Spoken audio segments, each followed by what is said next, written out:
producer and entrepreneur, Emilio Estefan. Global sensation, Pitbull. Baby, come hang out with me.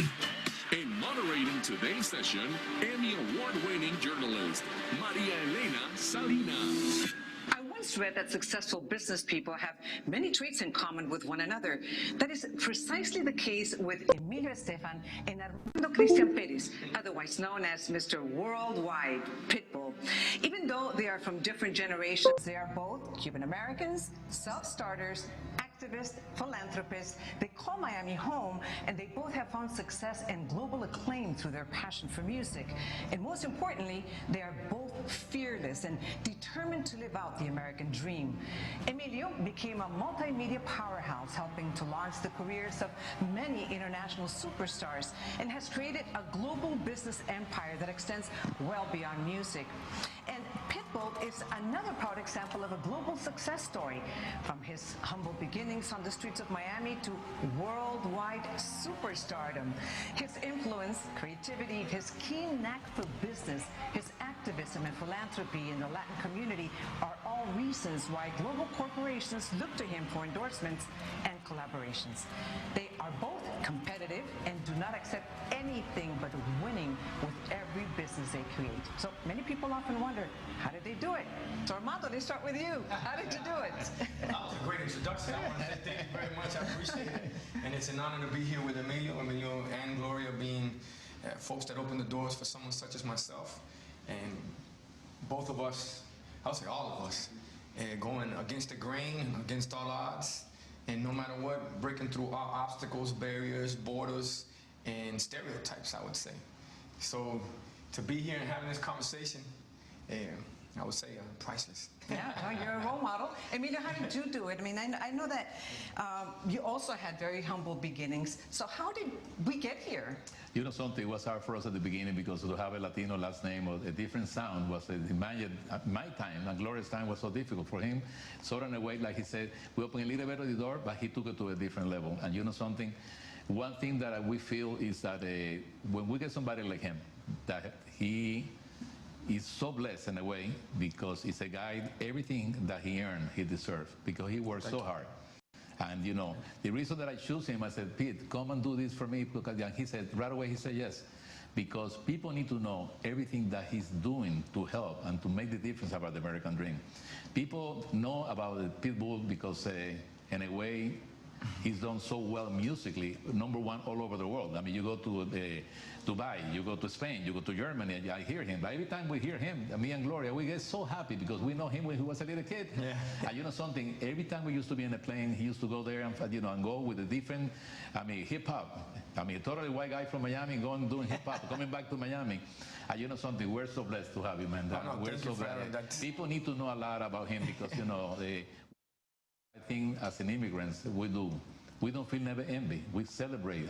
We say, he's the best. He's the best. Doesn't get better than him. Nah. And I love him. Me and Gloria, he's part of our family. I said, he's my only rich family that I have. The rest of them are broke. This is a great opportunity, really, with Latitude for people to get to know both of you and know your background. They both know you as musicians, but there's just so much more to you. You know, things don't happen magically. They don't. Takes a lot of work. It takes a lot of dedication. But every once in a while, there's stumbling blocks. What stumbling block or what obstacle did you face on your way up, and how did you overcome it?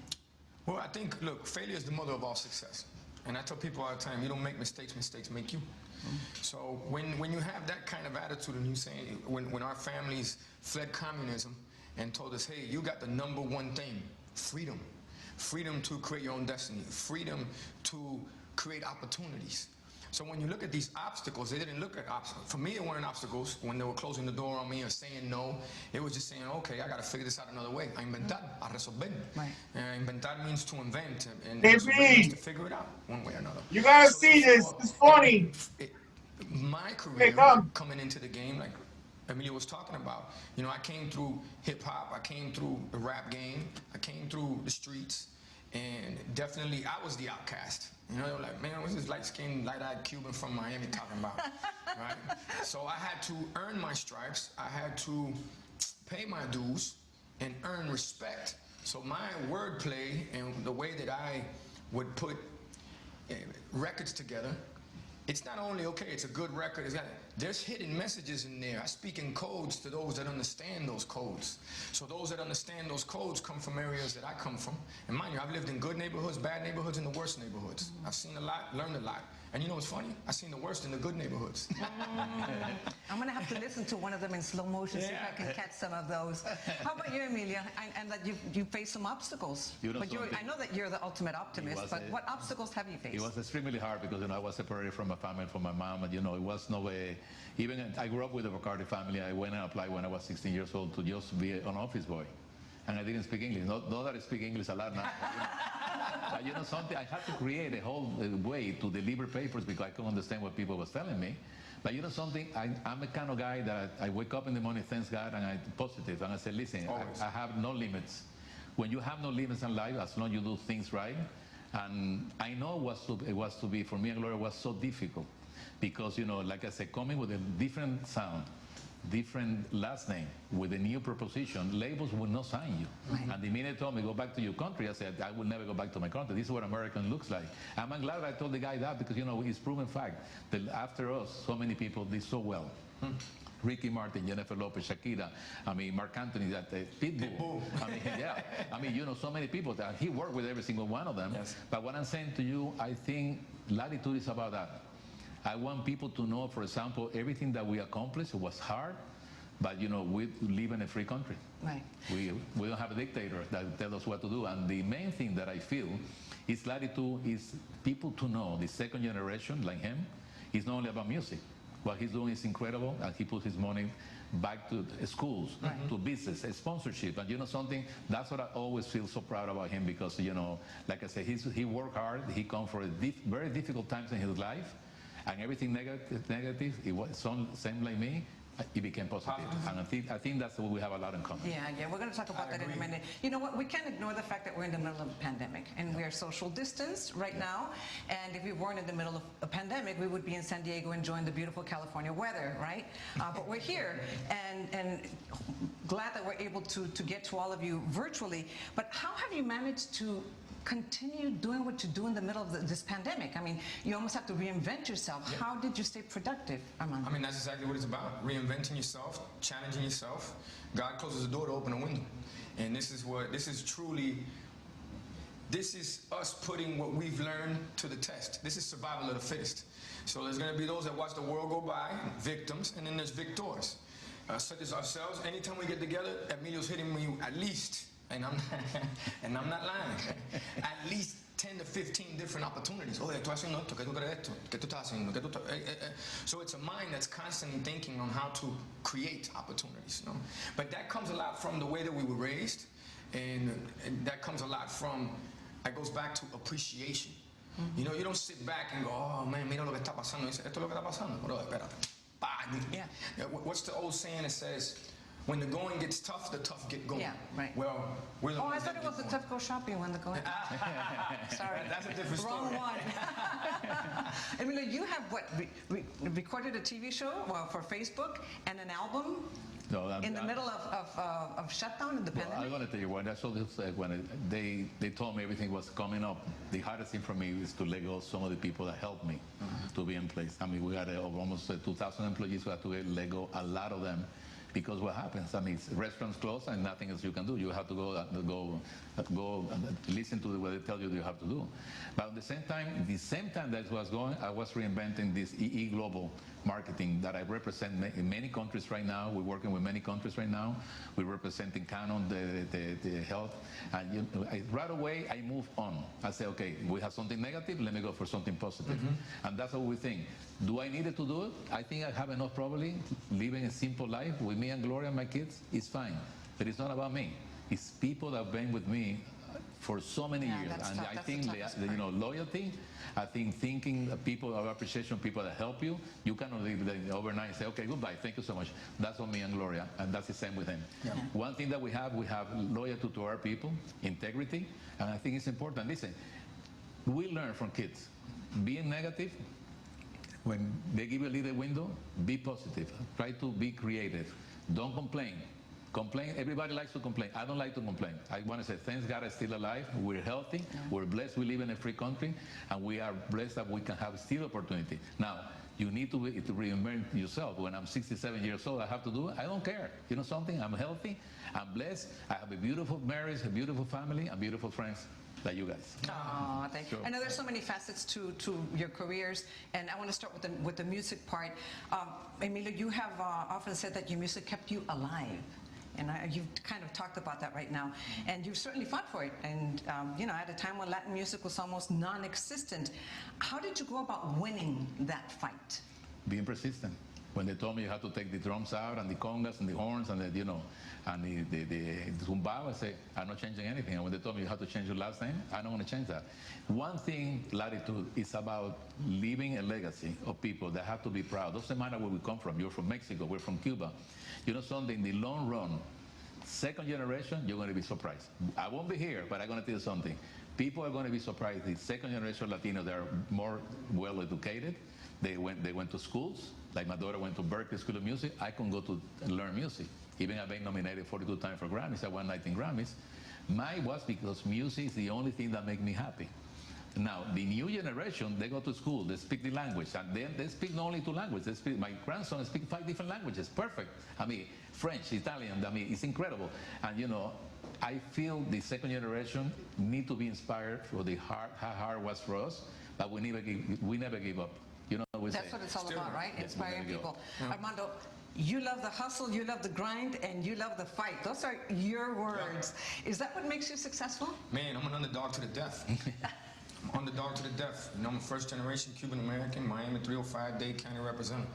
And being from Miami, if you look at Miami's history and how Miami's become a mecca around the world, I would say fairly quickly, within 40 to 45 years at this point.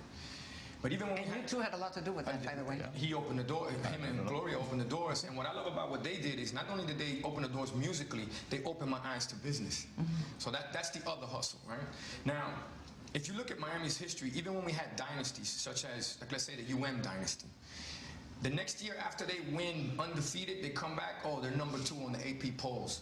Miami's, like, we're used to getting tried, so getting tried gives us that chip on our shoulders. So when we go out into the world, You try harder. yeah, we fight, we grind, and that's why the name Pitbull fits so well, because I bite, I lock, and I don't let go until we take care of business, and I'm gonna fight you to the death. And that's how I've survived in life, survived in the music business, and now surviving, like we're speaking about, in the pandemic. I want to ask you something, because a few years ago I interviewed you and you talked to me about the 2 women who raised you and how the gratitude that you have for them. I think it's your mother and your grandmother. Yeah, three women. So you have, I always say, a woman made me a man. So you have Abuela Cuca, Tia Nena, and my mom. Yeah. Abuela was one of the first 4 females in La Sierra Maestra with Castro, when she figured out, whoa, wait a second, this is not the way to go. My aunt created safe houses for the opposition, Artista, which she got caught doing that, so she was a political prisoner. And then my mother came in Pedro Pan, Peter Pan.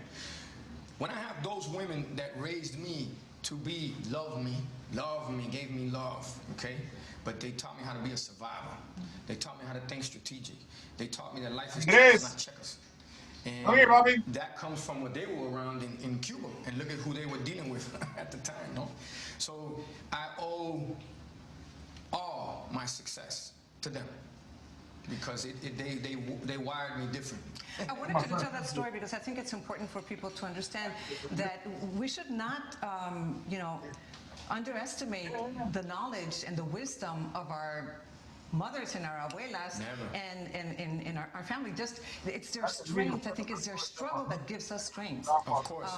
That's why I think Latinos are so resilient, because they have seen the suffering from their own parents and grandparents. It's a different level of appreciation. You know, like I tell people right now, that in the Latin community, and it being, you know, a very powerful community, people have their eyes on it now because of the buying power that it has, $3.2 trillion a year, and the way that our culture continues to grow in the United States of America. But the reason that they're hustlers, they work hard, they're resilient, they understand sacrifice, they understand struggle, because no matter what ghetto they end up in first in the United States of America, it's one step better than what they were living in their country. Right. And that's why we come over with this appreciation of looking at something and going, pero espérate, you don't see that opportunity? No te preocupes. So I came up with a line for that in one of my songs, which is, first we shine the shoes, then we own the shoe shops. First we make the sandwiches, then we own the restaurants. First we clean the houses, then we own every house on the block. Not bad for some immigrants, huh? Wow, that's awesome. Yeah, that's what entrepreneurship is all about. And that's how I grew I up. should have put some music to that, right? You see what I mean? There it is. Oh, yeah, an acoustic version. Emilio, you already mentioned this, but I want you to talk about it again, because there's sometimes one of the things that holds people back is saying, I can't, I'm not good enough, I want to do this, but I don't know anything about that. You mentioned that you're one of the most famous and most accomplished songwriters and producers, yet you never really studied music. It's all by ear. How did you do it, not being able to read and write music? I'm going to tell you, when I was 16, I went to school and the guy said, you're too old to learn music. But music, because I was separated from my family and I didn't have the money to just take any independent lessons, I knew that music was definitely one thing. And, you know, there was the way I became a musician, playing for Tiff in a restaurant and then in houses, playing, you know, bar mitzvahs and playing the birthday. Is to collect, like quinceañera, just to play and collect some money, to save money to bring my mom. And to bring my family, Lily, and to bring Papa and everything, my whole family. So it was out of necessity. It was a necessity, but at the same time, music wasn't making me happy. People say, you was a happy kid. I was a happy kid, but deep inside, you feel a pain that is horrible, because, you know, all the years that, you know, Castro took my mom away from me, that's my childhood. I never had a childhood. I always wanted to see how I can make one money just to be sure I pay rent or help my dad. And, you know, I think people identify with me. It's not only me. A lot of immigrant girls to that. Then what it makes me happy is to see, you know, something, the new generation that's coming. I see we are the main economy in the States. I mean, right now, we're the biggest grossing people in the United States. And you know something? I feel so proud. So far, because now we have so many people around that support that idea and support each other. For example, when we open a restaurant, all Latinos go to the restaurant. When we open a restaurant, everybody goes to the Pitbull restaurant, the school that he's doing. Things like that. My beginnings was nobody here. Only 2 radio stations and one network. Now we see that we have that. But let me tell you, I think it's important, being in difficult times, like I say, is how to be creative. Wake up in the morning and you know, I say, listen, I have the opportunity. And invent something. Absolutely. I wanted to pivot now to business, and that was my question. When did you decide that you were going to go beyond music and become entrepreneurs?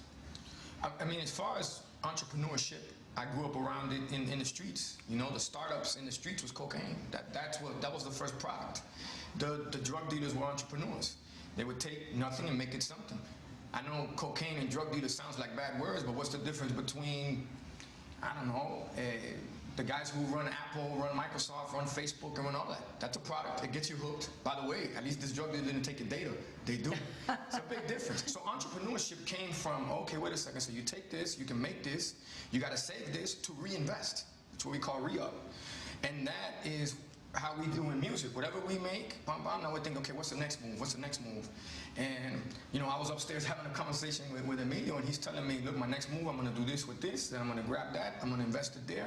I'm telling you, you need to go to this part in Florida. This is where it's at. So we constantly have our eyes on something, right? Because, look, complacency is the cousin of death. You can't be complacent. You can't be comfortable. You always got to be thinking ahead, and it goes back to chess, not checkers. You're thinking 5, 10 steps ahead. And what happens is the law of attraction. Next thing you know, you're walking into a place and people are coming in and going, hey, I got this opportunity. I know that you want to be an equity owner. I got this guy. You guys will be great for each other. Boom, business. That business leads to another business. So keep your ears and your eyes open all the time. Always, and do good business. It's not about the money. It's about the journey. It's about relationships. I tell people all the time in business meetings, I wouldn't want $1 billion business to have $1 trillion headache. I don't need that in my life. You know, you want to deal with good people, people that want the best for you, give you great advice, and be willing to learn and be willing to lose, by the way. You know, I don't think we've made every decision is the right decision. Absolutely. But it's led to something. We accepted that loss, that fall, but we knew that there's an opportunity one way or another. Mm-hmm. Emilio, your businesses go from music producer to hotels, to restaurants, real estate, television, movies, Broadway. Let me take my breath. And an internationally recognized publishing company. O sea, ¿qué te falta? I mean, what else? To catch up. I know. How do you juggle your music career and managing so many businesses? You know something? I have the best staff in the world. I have the best people that help me. Me and Gloria couldn't do it by myself. But I'm going to tell you, the question that you asked before is the immigrant mentality. I don't want my kids to go what I went through. Yes. I want to give back. Not only I want to be sure when I'm old, I'm not a homeless guy. I want to be sure that I don't go back to, to be sure to maybe have to think $2 to eat something like I used to do when I was a kid. And I think, something, that's what inspires me every day, to be sure, something. I want to leave a legacy. I tell Gloria, if I can inspire one kid, for example, when he says sometimes me about Gloria, he said, for me, it's like an honor because, something, I love him. He's my family. Same here. For many years. I remember when you was looking for a record deal, I said, listen, don't sign with the label on your own master. You remember that? He was a little kid. And something, he did that. And that's, I think, he started thinking. He was so sharp that he knows it's a different way to do business. You have to be fair. But something? Why not? We own our publishing. Nobody owns his publishing. I mean, I suffered so much with Celia Cruz that she said, Emilio, I have so many hits, I don't own any of my songs because I didn't write about it, I didn't even done. It was at different times. Yeah. That's what I say. You have like Celia Cruz, you have me and Gloria, you have Pitbull. And the thing is, every time that he called me, I call him, something, he know I'm going to go with an honest opinion. I said, Pete, that's not good for you. For example, he came in with Bolly. Right away, I went and said, you have to put that on the cruise ships. I got called right away to the distributor. Listen, I have my best friend. I want to be sure you put out the Bollies and he got a meeting. And let me tell you, he's no better salesman than him. That I can tell you. And people love him. No, so, he's no better salesman than him. No, but something, everybody loves him. We have a love fest here. Yeah, no, but something, I'm going to tell you, it's difficult because sometimes you can be successful, but you cannot be loved. Even in social media, they put lies. I see so many lies in social media. Say, why people put that? I think they should spend social media to inspire the generation, not to be negative. Because I think sometimes they put things that is not real. And one person can put something that is totally negative, and people believe it. The worst thing, people believe the whole thing. So this is good that we're talking all this because it's important. The reason I want him to do it, I want people to know and love him the way I love Pitbull and Gloria, because they need to know everything he accomplished, and this is only the beginning for you. That I know. Yeah. So yeah, I can sell ice to an Eskimo, but he can sell water to a drowning man. Wow, I buy from both of you. You touched upon this before. Many brands approach you, of course, but your strategy for selecting partnership is much more about gut feeling, right, than the business itself. Tell us how you make a decision on who to partner with and who to collaborate with, and give us an example of a client that you said no to and that you rejected, and why? Okay, number one, I've always said if you want to be a marquee brand, you got to deal with marquee brands. So in around 2010, 2011, I did deals with Dr. Pepper, Bud Light, Kodak, major companies to learn how they move, to learn how they market, and to learn the data and analytics that they will get their hands on. In order, what was the chess play? In order to become an owner in anything after that. So anything after 2010, 2011 that I got involved with, I'd either have a small equity in, large equity in, or I would buy the company outright. Because the funny thing about music, music has been an escape for us. Music has been a blessing for us. Music has been therapy for us. But it came to a certain point where music sold everything but itself. So I was having this conversation with Emilio at the office the other day where I got about 20 billion views on YouTube, aggregated, official views. If I had $1 for each view, that'd be $20 billion. Exactly. But YouTube's worth what? Exactly. So that's our mentality. We look and go, wait a second. And mind you, we're here to earn our keep. We're not knocking your hustle. We're like, hey, that's a great hustle. Wait again. Okay, but we helped you get there. So that's how, through business, all I look is my worth, my value that we bring to the table. When I say me, I mean us, because I don't do this by myself. Like he said, I have an amazing team. People have the same vision, same goals. But I look at those companies, Spotify, YouTube, Facebook, Twitter, Snapchat, TikTok, you name it. We built those companies. We drove all that traffic there. And then what do we get paid on a record? 0.0000005 cents, whatever it may be. So I look at it, the bigger picture, and I say, in order for me to have a conversation with these companies and be respected in a room to go, oh yeah, not for nothing, papito, but I need a piece of your company. You know, they might look at me like I'm crazy, but I got the numbers to back it up and go, hey, this is where it's at. Have you ever said, if they say no, have you ever said, okay, thank you, goodbye? Are you crazy? I mean, I don't know if I can cuss on this, but I got 5 rules of business. If you want to beep it out, whatever you want to do with it, it's real simple. Is this live or no? No. So we can no, you can say.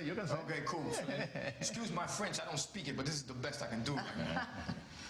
5 rules. You come with an idea, you sit down. There you go. You. Right. Second one, self. All right. Third one, let me think about it. Fourth one, let me talk to my people. Fifth one, deal. Now, how long does that take between each finger? Some can be 6 months, some can be a year, but you got to be persistent. You got to keep coming. You got to keep coming. And that's what we did with music. Music led to businesses. And to this day, you still sit in a room and people look at you like you're crazy. And you're going, I can't believe it goes to the best slogan. Common sense is not that kind. And even when I'm in Los Angeles having meetings with Hollywood, I go, oh my God, man, we're local. Why? Because it's a meeting to have a meeting to have a meeting to have a meeting, but the meeting you're never going to have. While we have one meeting, we look at it, we're going, let's start getting this done. So by the time we sit back in the next meeting, we're going, Baba, we're like a year ahead of y'all. Are y'all ready to do business? And when it comes to people, which you're asking the question of that I've turned down, not turned down, I thank God, meaning I read signs. Maya Angelou has a great quote, which is, when someone shows you who they are, believe them the first time. So if you're acting like that now in the beginning of a deal, imagine when millions of dollars or billions of dollars come into the deal. No, esto va a ser una tragedia. I'd rather not. And that's, now mind you, Yeah. like we say, So you have that keen sense. You have that sense. And a lot of that comes from the streets too. Yeah. A little while ago you were telling Emilio we made some mistakes on some businesses. Emilio, what is one business mistake that you think that you have made, and what did you learn from it? Not signing Pitbull. I wish. He was smart. He wanted to be by himself. You know something? I think everybody made mistake. The only key is you learn by mistake. Like he said, you learn by mistake. I mean, sometimes you trust people. Because people don't understand what a mistake is. I mean, what kind of a mistake have you made? Do you remember any mistake that you've made that you say, I shouldn't have done that? I Maybe trusting somebody. I remember one time I picked up a homeless in the street. And the homeless, you know, went to my mom's house to work, clean the windows, and he spent there 2 years. He went to my house. All of the summer, I mean, one Thanksgiving, I went to look for all my watches, and it was over millions of dollars in watches. My collection, he took everything. So you have to be careful who you trust. But listen, but you cannot never have the feeling to trust people, because if you lose that, then you have a problem. Maybe you get one bad person, but you get maybe 20 that is good. Yeah. And you know, I've been lucky enough that I have a lot of great people around me, which is a blessing. I have the same musician, I have the same staff in my house, I have the same people in my office. I mean, Frank Amadeus and everybody, Janet, everybody, 25 years, 28, 30 years. I mean, the same people. That's a blessing. I can see what you learned from now. Now he wears all his watches. Look at him. Yeah. He's got them all. Listen, this was a mistake. This company, I wanted to buy this company for $1 million. And my brother told me, absolutely no, don't buy that. That's rock and roll. They just sold the company. They sold the company for $600 million. Do you have one? Do you have one on your neck too? Yes, I do. I should have known. I should have known. With a cross. What is the most important value or trait that you look for in a person that you do business with, or that you hire to work with you? To me, loyalty. Yeah. Loyalty. I mean, if they don't know, they will find what is best for you. Honesty. Honesty is important. Loyalty, honesty, that they believe in you. They believe in the vision, they believe in the goals. And they share your vision. And they share, exactly. I remember one time, this is a funny story, many years ago, a lady knocked on the door and said, listen, I want to work for you. I said, what do you want to do, sir? I can do anything in the house. They say, we're looking for a chef. Are you a chef? He said, I never cook, but I have 3 kids. And you know something? Give me the opportunity. She didn't work a long time with me, but she put so much love in that thing. She cooked so well that we missed her so much, and we became friends. And I helped her. I believe a lot, me and you, karma. When you give people opportunities, what happens, a lot of people in life, they don't give the opportunity sometimes. Never don't underestimate anybody. The people, the less that you feel they will do a great job, they will do a great job as long as they have honesty and they have integrity. Yeah, those are very important traits. You know, there's a lot of young people out there who might be thinking of, you know, starting a business or taking that step to launch a new career, but it's fear that stops them, and fear can sometimes paralyze you. What is the biggest risk that you have taken, and what advice do you have for those people that are like, I want to, but I don't know, what if I fail? Well, you know, it's funny with the word fear. I took it and I flipped it on a record called I Believe That We Will Win for everything that's going on with the pandemic and COVID, which is fear. You can either fear, forget everything and run, or you can fear, face everything and rise. So it's all about taking it, and flipping the perspective on things. As far as risks, the reason that I've taken risks the way that I've taken risk at this point, I had a teacher that believed in me in school, and she's one of the reasons that I'm here. Her name is Hope Martinez. I didn't graduate from school, but she's the one that believed in me in music and gave me an opportunity. And one day she goes to me, the biggest risk you take is not taking one. And that was stuck in my mind. So the minute that I'm in a situation, I'm like, oh, this may be a risk. I go, no, I gotta take it. It's hard to live life with regrets, with shoulda, woulda, coulda. Yeah. It's hard to do that. But if you say, I tried it, I lost, I fell, I slipped, whatever it may be, at least you can say, I tried. At least I did. Yeah, so get up and do it again. I mean, music was a big risk at the time, to be honest with you. And music, not only was it a risk, but it's been my savior. Because it was either music or something else. What advice would you give your younger self at this point? What advice I would give my younger self at this point? I mean, when you look back at your youth and living in the streets of Miami, do you think that helped you to become who you are right now? Absolutely. Or would you say, you know, Armandito, please, portate bien, be careful, don't get messed up with those people, don't get in trouble? No, it absolutely helped me, because you got to remember, I learned from my parents. I had a father, you know, my mother, very, very smart woman, but Miami in the 80s is Miami in the 80s. My father was involved in extracurricular activities, brought boats over in Mariel. Boat lift brought over 548 people. They were both addicted to drugs, both alcoholics, both, you know, my father made money in the game and then blew it all, literally. And so therefore I learned, wait a second, that's not what I wanted in my life. So at a young age, all I wanted was not money. I wanted security, stability, protection. That's all I wanted, because it was every 3 months, new spot, no lights, no food, no water, no, you know.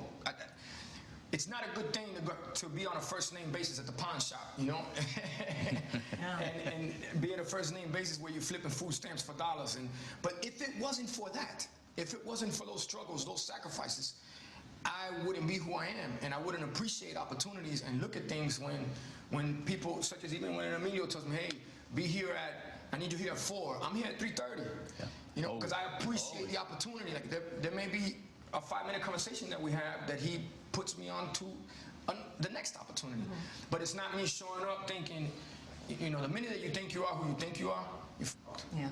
The minute that you taste your own Kool-Aid and really believe your own, but especially in this business. And knowing Emilio, I know if he's giving you those opportunities, it's not because he wants to do business, but he loves helping people. He does. I mean, I don't know, as if you guys didn't have enough to do.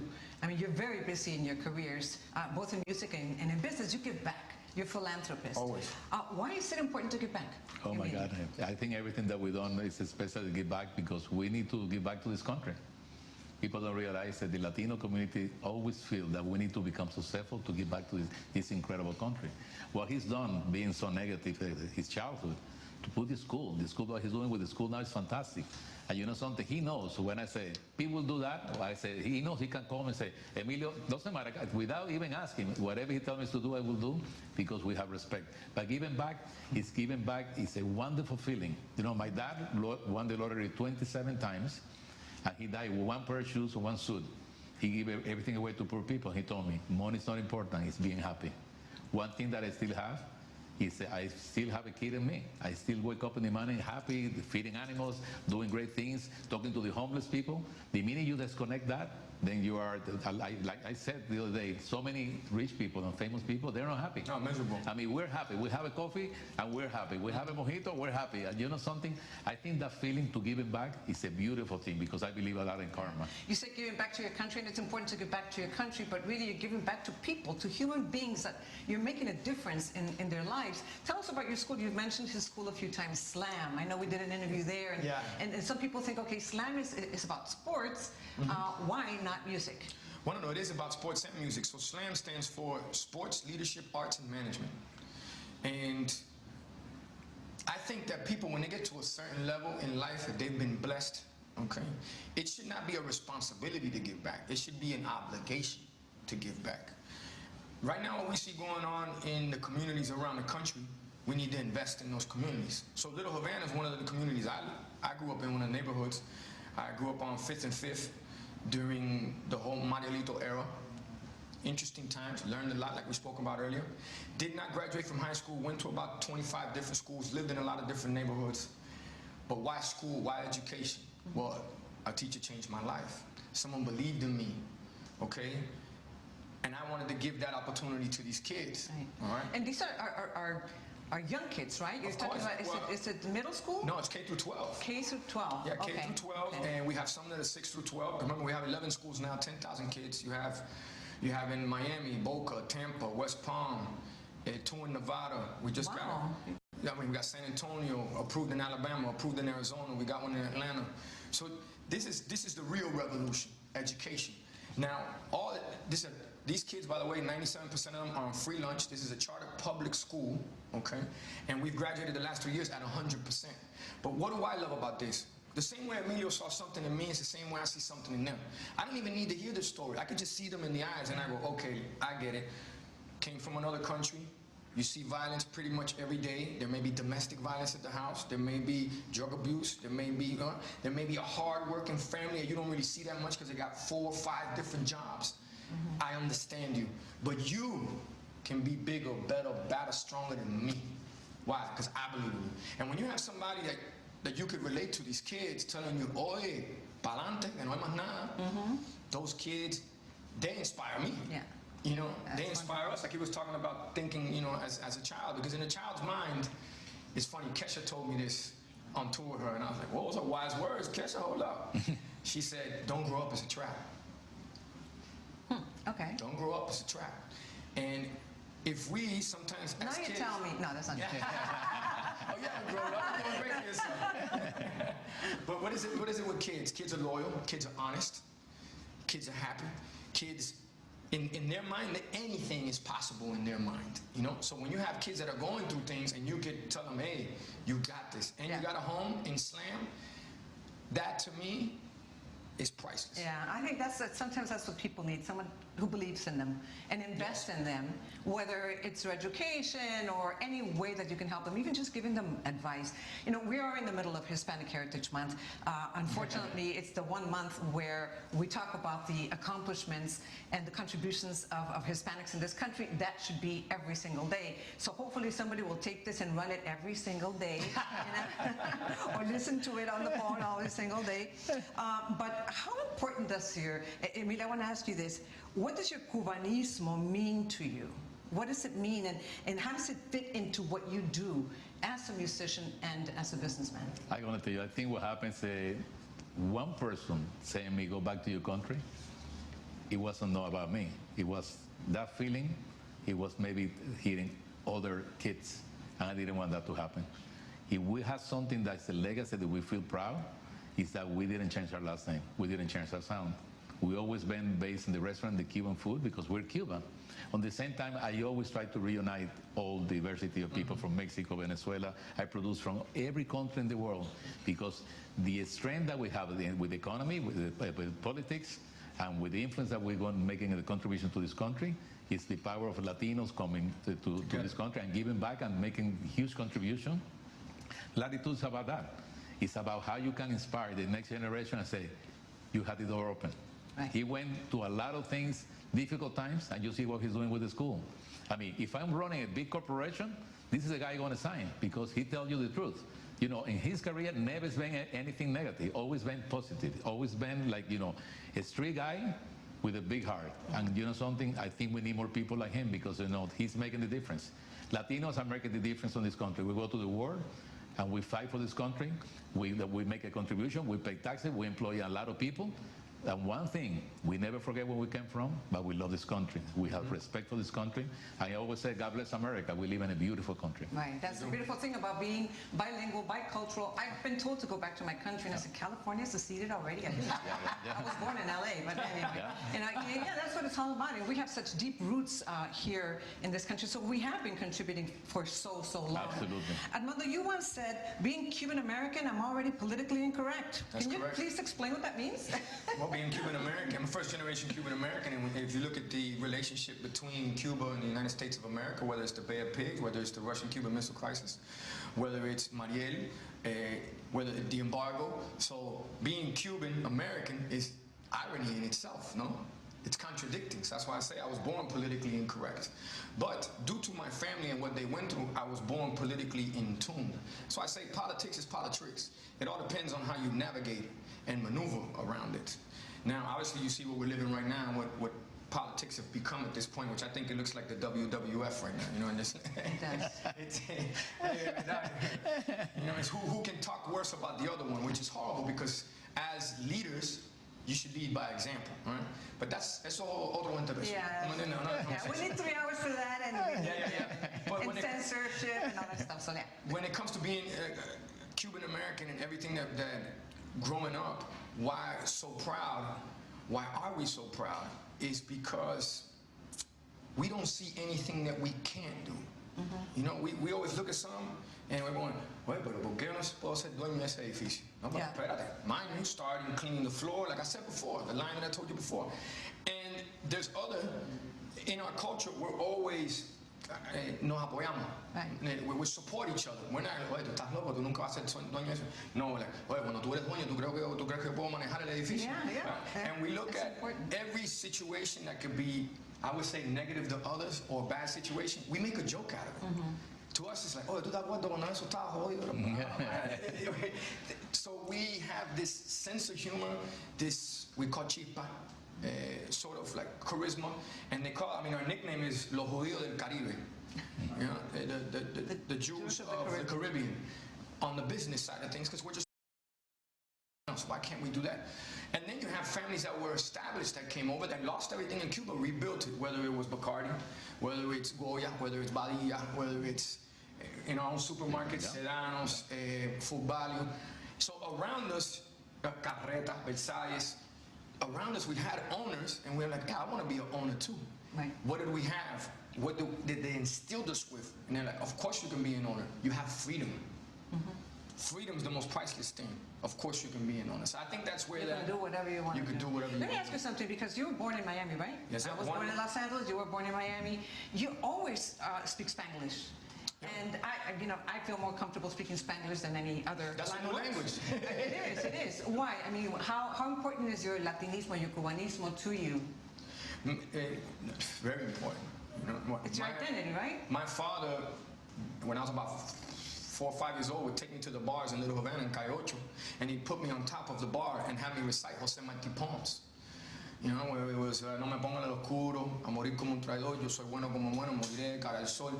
And I got a chance to see the power of words, of what it is to fight for freedom, die for freedom, do anything for freedom. And that was my Cuban culture. Now through music, music is a universal language, allows me to speak to everybody. Because people don't understand. Yes, you could be Latin and you speak Spanish, but there's different dialects. You know, there's certain things that Mexicans say that Cubans don't say. Orale or ahorita is now, ahorita for us is later. Yeah. There's a lot of things that I say when I'm in Mexico, and they're like, ay, no diga eso otra vez. Like I said, chaqueta, and they were like, no, chamarra. Yeah. And the reason why I ask, I think it's important. Emilio has said several times about inspiring the next generation.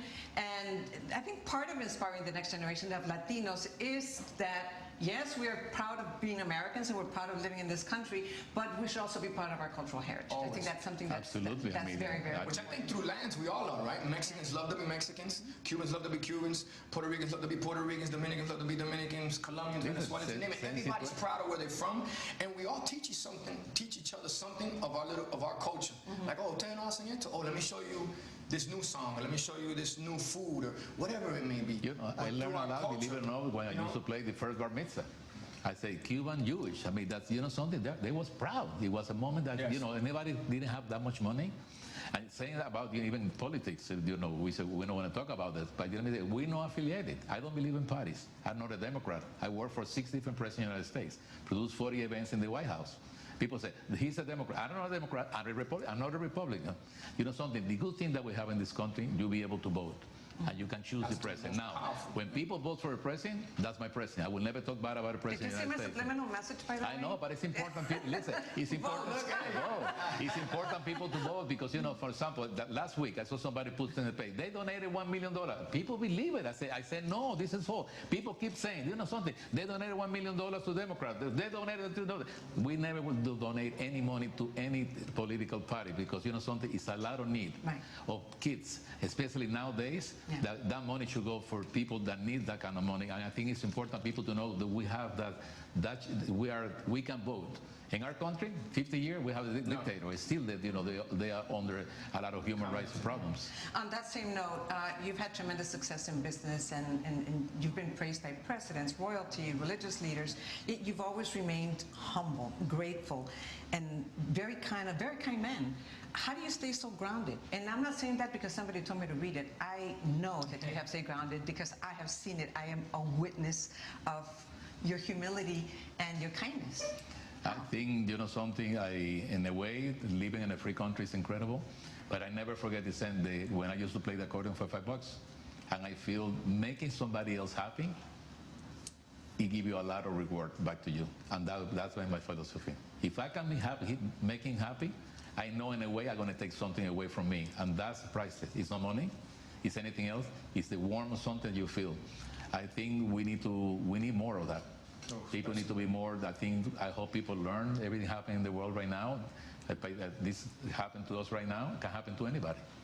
You African American, Latinos, Mexican, Puerto Rican, American, Jewish, Italian. It happened to anybody. We need to become more global.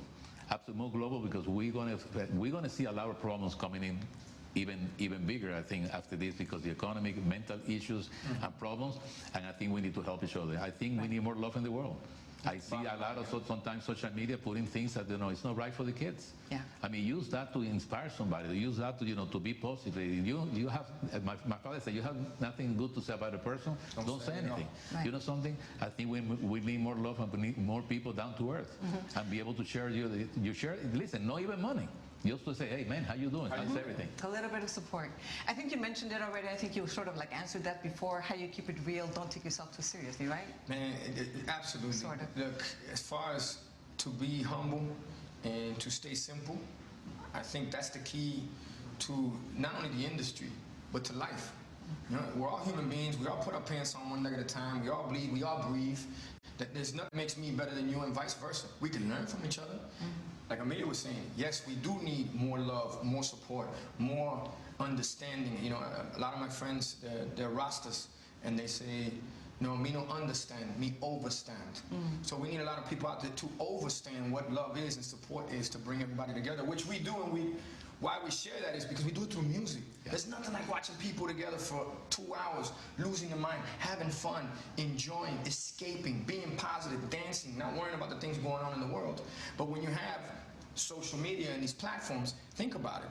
You're creating a generation that's around 2 words and 2 words only, followers and likes. I was never a follower in my life. I never cared if you liked me, if you didn't like me. I think to be a leader is to take a stance, to make a difference, to be different. Right. So I'd rather my kids be around leaders and unique, not followers and likes. And another thing to what Emilio was saying was, I love to give. Living is giving. You know, when you, that keeps you very, very humble. When you see that appreciation for something that you're like, man, wow, you saw something in that due to the life that I'm living, I no longer see that. I lost that. Thank you for giving it back to me. You know, and that goes back to those kids that we're talking about. When you see that in their eyes and the way they light up and they look at you almost like you don't exist. Yeah. That right there is, if that doesn't keep you humble, then you're not living. You know, you're not living. There's a lot of empty souls out there. But hopefully through this conversation, I agree with you, is bring people together. They need more love and they need more support. And they need to understand that, hey, there's only one race and one race only, and I love that one race. You know what race that is? The human race. The human race. You know, one thing that is surprising, he can be all over the world. I put a tweet to him, hey, Pete, He answered me back in 2 minutes. 2 minutes, he's there, boom.